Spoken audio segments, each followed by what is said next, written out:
प्रणाम। आप सभी के चैनल बाय हिज ग्रेस पे आपका स्वागत है।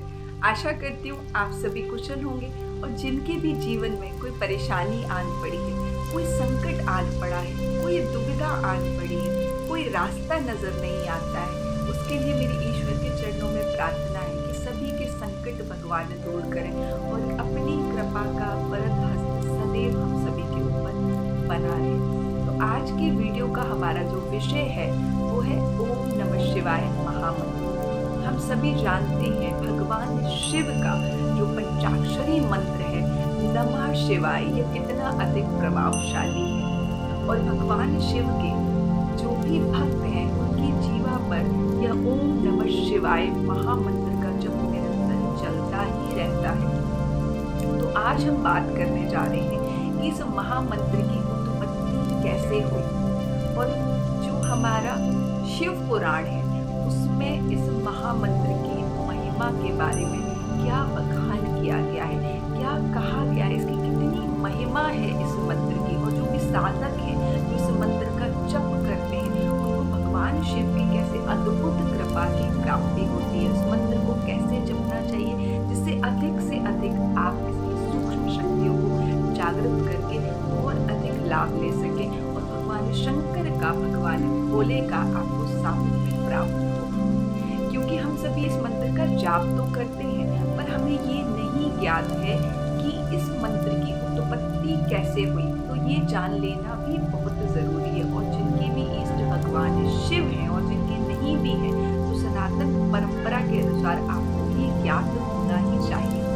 तो चलिए हम अपनी वीडियो को प्रारंभ करते हैं। सृष्टि के प्रारंभ में जब ब्रह्मा और भगवान विष्णु भगवान शिव को जानने का प्रयत्न कर रहे थे और उसके लिए वो जो पर्वत का मंथन कर रहे थे उसमें से अग्नि स्तंभ प्रकट हुआ और जो अग्नि स्तंभ प्रकट हुआ उसमें से जो शिवलिंग प्रत्यक्ष उनके समक्ष प्रस्तुत हुआ, उस शिवलिंग के 5 मुख थे।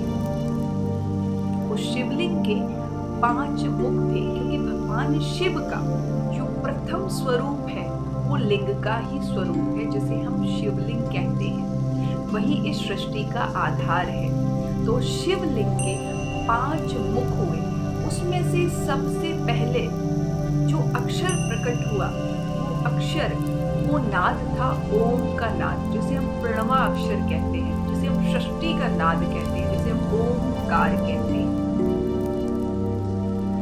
और उसके बाद उनके जो 5 मुख थे उनसे एक एक अक्षर की उत्पत्ति हुई और वो अक्षर ऐसे थे न म शि वा य। ये 5 अक्षर सृष्टि के जो पंचभूत हैं, जो 5 भूत हैं उनका प्रतीक है। उसमें से आपका पृथ्वी, जल, अग्नि, वायु व आकाश, यही पंचतत्व सृष्टि का संचालन कर रहे हैं। और यह जो नमः शिवाय महामंत्र है ये उन 5 भूतों को नियंत्रित करने वाला है। सृष्टि के प्रलय काल में जब सृष्टि प्रलय में विलीन होने लगती है तो वह इन्हीं पंचभूतों में जाके इन्हीं 5 अक्षर जो भगवान की नमः शिवाय जो 5 अक्षर है इन्हीं में जाकर विलीन होती है। जो हमारा शिव पुराण है वो कहता है इस बात को कि जो ये हमारे भगवान शिव हैं, भगवान शिव ने जितने भी मनुष्य हैं, जितने भी जीवधारी हैं उनके सभी मनोरथों को पूर्ण करने के लिए इस महामंत्र का प्रतिपादन किया। देखने में भले ही यह मंत्र बहुत सूक्ष्म जान पड़ता है या छोटा जान पड़ता है पर यह अनंत अनंत अनंत शक्तियों का भंडार है। जिस प्रकार एक छोटे से बीज में एक बड़े से वृक्ष की संभावनाएं रहती हैं, वह बीज उस वृक्ष का स्रोत रहता है, उसी प्रकार यह छोटा सा मंत्र, यह सूक्ष्म मंत्र अनंत शक्तियों से भरा हुआ है।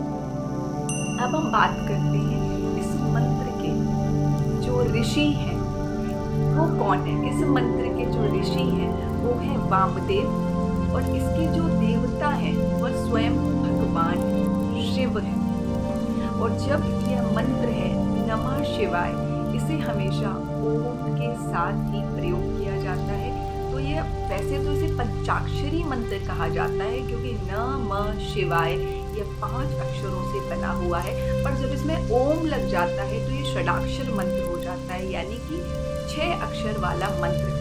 तो इस षडाक्षर मंत्र के रूप में ही इसका प्रयोग किया जाता है, ओम नमः शिवाय। तो ये जो ओम नमः शिवाय है, इसके जो नमः शिवाय जो अक्षर हैं, वो हमारे सृष्टि के जो भी 5 तत्व हैं, जो 5 भूत हैं, या उनका प्रतीक है। जिसमें कि जो न है वह सृष्टि का जो पृथ्वी तत्व है वह उसका प्रतीक है, और जो माँ शब्द है वो आपके जल तत्व का प्रतीक है।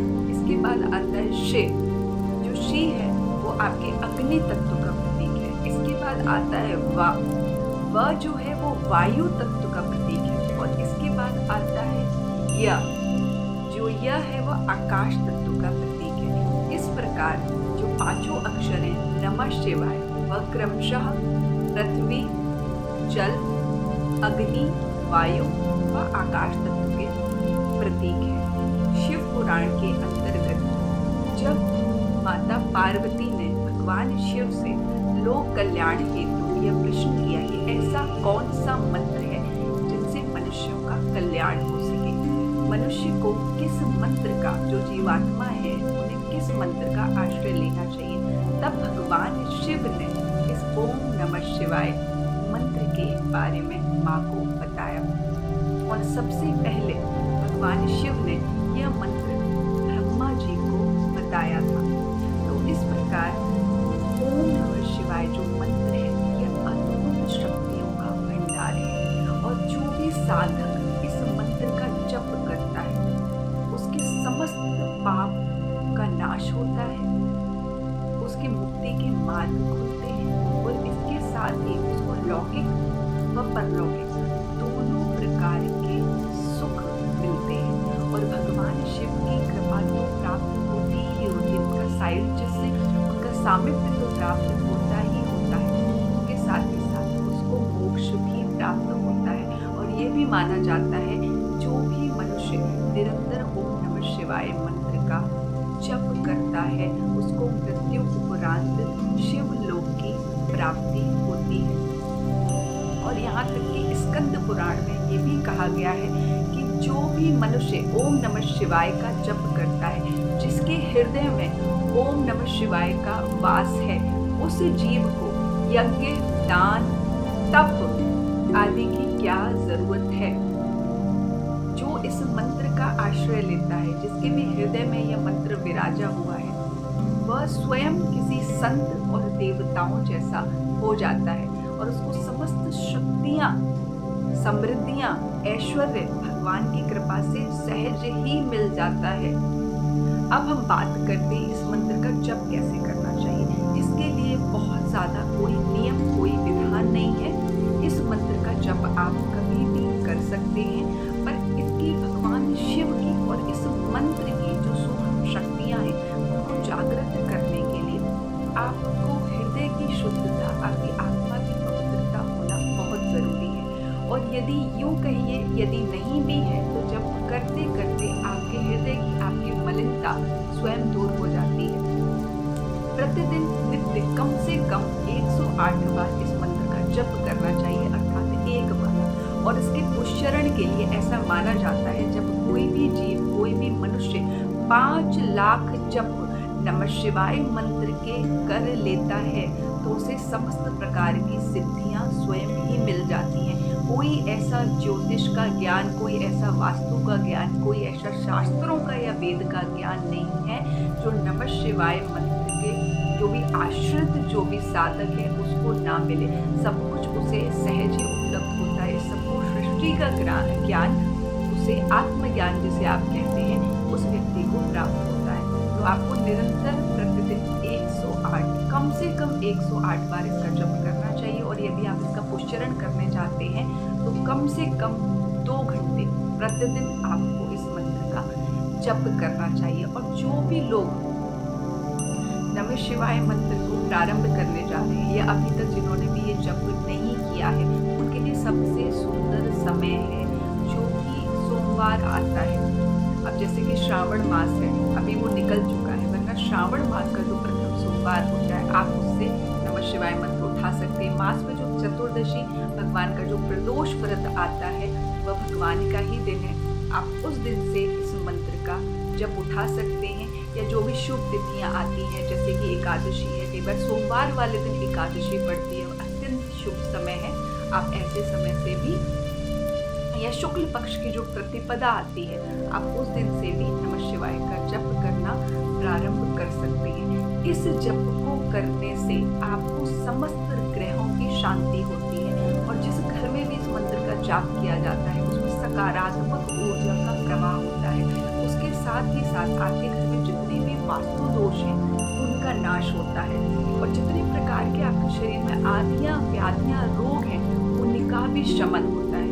आपको मानसिक शांति मिलती है। जिनका मन बहुत भटकता है, जिनका मन एकाग्र नहीं है, तो निरंतर मानसिक रूप से नमः शिवाय, ओम नमः शिवाय, ओम नमः शिवाय, ओम नमः शिवाय ऐसे इस मंत्र का जप करने से आपको मानसिक शांति भी मिलती है। और इतना ही नहीं, इसके साथ ही साथ जिन लोगों को भूत प्रेत इस प्रकार का या दुस्वप्न आना, कोई बुरा स्वप्न आना या भय की आशंका निरंतर बनी रहती है, इस प्रकार की भी, या चिंताएं उसको घेरे रहती हैं, इस प्रकार की भी समस्याएं हैं, तो जो नमः शिवाय मंत्र का जप करते हैं उन्हें इन सारी समस्याओं से छुटकारा मिलता है। मन में असीम शांति और आनंद और स्फूर्ति ऊर्जा बनी रहती है। उनका ऑरा बहुत सुंदर होता है। दूसरे व्यक्ति जब उनको देखते हैं तो एक अद्भुत दिव्यता का एहसास आपको होता है। जो भी भगवान शिव के साधक हैं उन पर भगवान की असीम कृपा रहती है। ऐसे साधक से आप जब भी मिलते हैं तो उनका ऑरा इतना प्रभावशाली, इतना आकर्षण होता है कि आप उनको देखे बिना, आप उनसे बात किए बिना रह ही नहीं सकते। उनके चेहरे पे एक अद्भुत तेज रहता है, एक अद्भुत आभा। उसका शारीरिक सौंदर्य से कोई लेना देना नहीं है, वो मंत्र का तेज है। वो जो दिव्यता है उनके शरीर में वह उस मंत्र की है, जिसको आप सहज ही महसूस कर सकते हैं। तो प्रारंभ में बिना किसी नियम के या संकल्प लिए भी आप नमः शिवाय मंत्र का जप करना शुरू कर सकते हैं, और शनि शनि आप देखेंगे कि आपको भगवान की कृपा का अनुभव होने लगेगा, आपको भगवान शिव की अनुभूति होने लगेगी। और यदि आप पूर्ण रूप से इस मंत्र में रमना चाहते हैं, भगवान शिव की कृपा प्राप्त करना चाहते हैं, तो आपको किसी सतगुरु से, किसी योग के गुरु से इस मंत्र की दीक्षा लेनी चाहिए। आप दीक्षा लेने के उपरांत यदि इस मंत्र का पूर्ण श्रद्धा निष्ठा भाव से जप करते हैं तो अद्भुत रूप से आप अपने जीवन में परिवर्तन देखेंगे, और ईश्वर की कृपा आपको प्राप्त होगी ही होगी। और इतना ही नहीं, अगर आपको लग रहा है आपके जीवन में कोई बहुत बड़ा संकट आ पड़ा है, आपको कहीं भी कोई मार्ग नहीं दिखाई पड़ रहा है, कुछ भी आपको समझ नहीं आ रहा है, कहीं से भी आपको रास्ता नहीं मिल रहा है, तो यदि आप एक अनुष्ठान के रूप में कुछ समय के लिए भी प्रतिदिन ओम नमः शिवाय मंत्र का पूर्ण लगन के साथ जाप करते हैं तो निश्चित ही आपको मार्गदर्शन मिलता है। जो लोग भी भगवान शिव को स्वप्न में देखना चाहते हैं या उनकी ऊर्जा की अनुभूति करना चाहते हैं, तो वह भी भगवान शिव से प्रार्थना करके निरंतर जब इस मंत्र का जप करते हैं या मानसिक रूप से निरंतर उनके मन में ये जप चलता है, तो उनको भगवान शिव की ये कृपा भी प्राप्त होती है, साथ ही आपके मोक्ष के मार्ग भी खुलते हैं। तो ये सारी थी ओम नमः शिवाय मंत्र के बारे में जानकारी, और मुझे लगता है कि आपको जानकर निश्चित ही संतोष हुआ होगा। जो लोग भी ओम नमः शिवाय मंत्र का जाप करते हैं उसके कितने अद्भुत लाभ हैं, और साथ ही साथ भगवान शिव का सामिप्य।